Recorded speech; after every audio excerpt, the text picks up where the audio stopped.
Welcome to Fast Pace, the new growth, leadership and management podcast featuring Josh Phegan and Dean Mackie. We wanted to peel back the layers on what happens in the world of fast-paced real estate agencies, from new leadership models to the management challenges we all face each day. This is about a new era in the estate agency sector. Rapid changes to business models, service lines, remuneration and growth present the greatest opportunities that we've ever seen. Sit back, get inspired, grow your skills and reimagine what's possible with Fast Pace. Every Friday, wherever you get your podcasts, on Spotify, Apple Podcasts and Josh Phegan Digital. Dean, one of the great challenges in business is there's like 1,001 different things you can actually have a look at. And I think that literally as soon as social media started to come into business, and all of a sudden there was like 100 different metrics on what you could do to determine your success on Facebook or Instagram. But then when it actually comes to running your business, what are all the different numbers?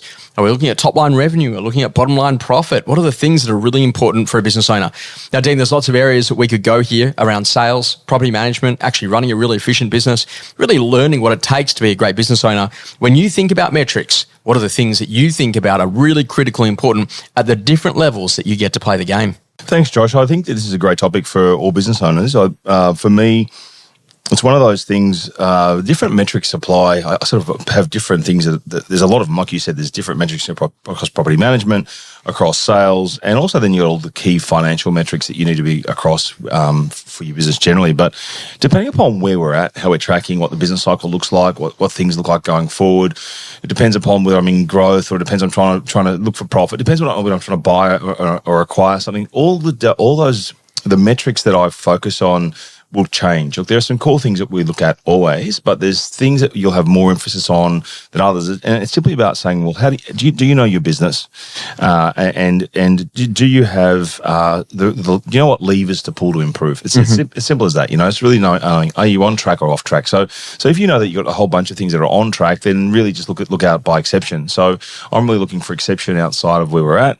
But I think probably the easiest way then, you know, because there are so many different metrics, is maybe we should just have a quick chat about some of those buckets. We just maybe dive into some metrics for property management, sales, and your business. I mean, is that what you? Yeah, absolutely. Let's go directly with those financial ones because I think that they're timeless. They're a really important metric in overall success. If you want to roughly get an idea about how your business is going, what are the specific metrics that Dean tends to pull towards? That these just give me a quick feeling that everything's okay, or if that's off, I'm spot it very quickly and then I've got to move in fast. Yeah, look, I think the really important thing here, there's a few things. Well, for my key top line financials, there's like four or five things I look at on a regular basis. And of course, the first thing is revenue, right? It's like what revenue is coming in, what's not.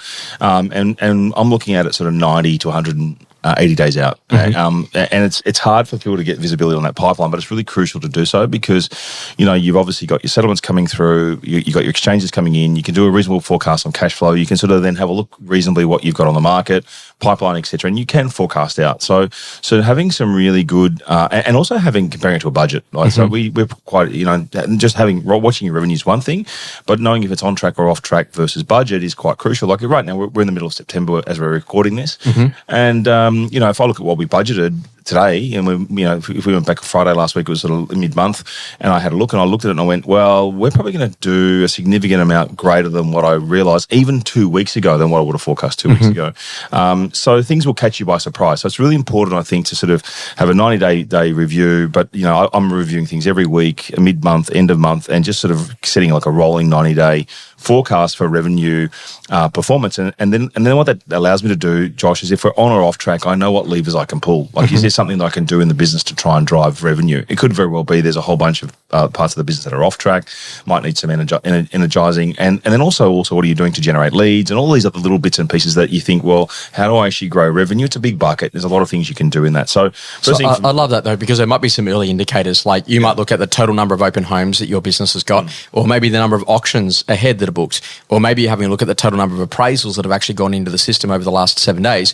And that's actually like some early indicators of where that's going to end up. So if you can see the activity happening, it's okay because then there's other things. Actually. It's often early on that because, we're tracking everything, particularly with calls, right? So we produce call lists for our team, and based upon the number of calls that we see going through, we know pretty quickly whether we're going to be on track or off track, right? And it's a pretty simple formula. You're just reverse engineering it right back to the number of calls. And if you know you're doing the calls, the pipeline will get converted. So when you work out your break-even point, have you already got a minimum profit line included in that break-even number? Yeah, 100%. Like you need to know exactly how many deals you need to do every month to break even, right? So that's an important number to know. And I think there's a number of things that sort of fit alongside that, Josh. You've got your revenue, and then obviously we're also looking at our gross. Our GP, so our gross margin, right? So really what you're doing is you're taking your revenue away from what your costs are and understanding what that margin looks like, right? So there's typically some parameters you want to be in or around to know if you're on track or off track. So, that's a fairly good lead indicator to know whether your cost of sales are off. You might actually have your commission ratios out of whack, or, you might have a lot of your high performing agents selling stock and they're on a higher commission rate than some of the ones who are emerging, and in which case your mix is out, and then you've got, so it's looking at productivity. So often you'll go through, and sometimes people just look at their revenue line. It's revenue line as well as your GP. Your GP will be an indicator as to what the mix looks like, and then you can drill further down into those things. So it's like just knowing what those things tell you about where then you need to go hunting for where there might be an issue. And typically if your GP is out, it's because of exactly what I just said. And if you then go through and look at productivity by agent, you might go, well, hold on, all my deals are actually happening with my high performing agents. Hold on, who's actually going to be holding accountable the guys who need to also be doing their 1 or 2 or 3 a month to actually help the mix in your GP pan out. Do you ever have a look at the metrics on what percentage of revenue is coming in from your investment management or property management service line and how that relates to one-off revenue? Because there is an aspirational goal for some people to get that property management revenue to actually exceed the actual expenses that are happening in the business. So then that way, whatever's done in sales is pure profit line. Yeah, property management is a bit of a different thing, right? So we run a number of things. We run a consolidated P&L for both property management and sales to see the whole business, but we as well run individual P&Ls, right? And that's really, really important. Individual P&Ls by region, by office, to give you a really good indicator as to how they're actually tracking and knowing where you can be on or off track there as well. So look, I think that when it comes to the property management revenue, I mean, that's a different thing altogether. I mean, I don't really play the same game as to say, well, I want to cover costs and then, the rest is all bonus. I think it's just got to be independently profitable on its own. And I think that, when it comes to the number of managements that you have and the resources that you have and all those things, there's a lot of businesses I know that are not making profit from their rent roll because their cost base is too high relative to the revenue that's coming in. So in our business, we're very focused on saying we want to get these things to profit. So we'll actually consciously invest in growth resources and activities to drive growth so that we can actually get that business as profitable as possible, knowing full well that for a period of time we're going to suffer a loss. Yeah, so I think that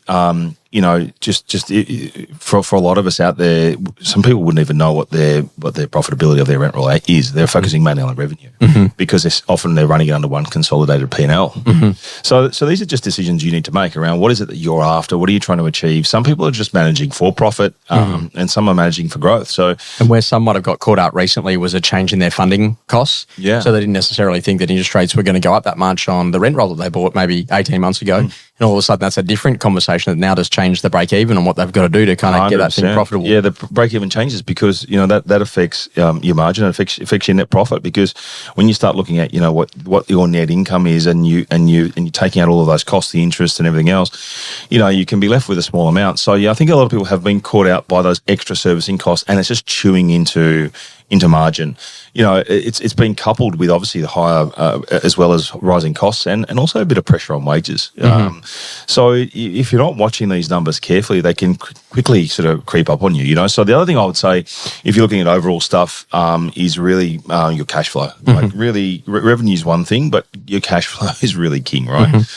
Too many times I just think people aren't watching cash in versus cash out, and how you can get a really good handle on that. And this is where you're sort of looking at what you've got exchanged, what you've got settled, what you've got coming, and making sure that you've got cash there to cover things. Those things can, there's nothing worse than having to wake up, Josh, and not have the money in the business to pay the bills, right? So there's sort of some top line dashboard numbers I do keep myself around just enough if we're on track or off track, and it allows us to make business decisions. And often if you then drill into the P&Ls associated with the sales business or the investment management part of our business, then you'll quickly identify where are the things that you need to address.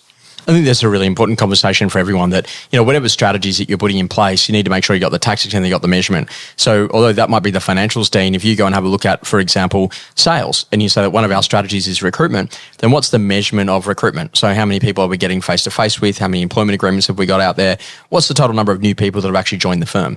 I mean, there's lots of things in that sales area there, Josh. Recruitment's definitely a piece of that. And like anything, if you don't measure it, it doesn't get focused on. Mm-hmm. And there's no level of accountability. So, I'd say set yourself some really clear budgets and have someone responsible and accountable for it. And if I was to break into sales, the things that we don't often think about is just, to actually help your business with its cash flow is to make sure that your days on market are low, mm-hmm. make sure you've got agent productivity, so people are doing a deal or two a month, being really, not just focusing on things like, how much gross commission is that agent writing, because it can actually hide a lot of underlying things about productivity. So knowing what your headline numbers are, but then knowing how to drive into those.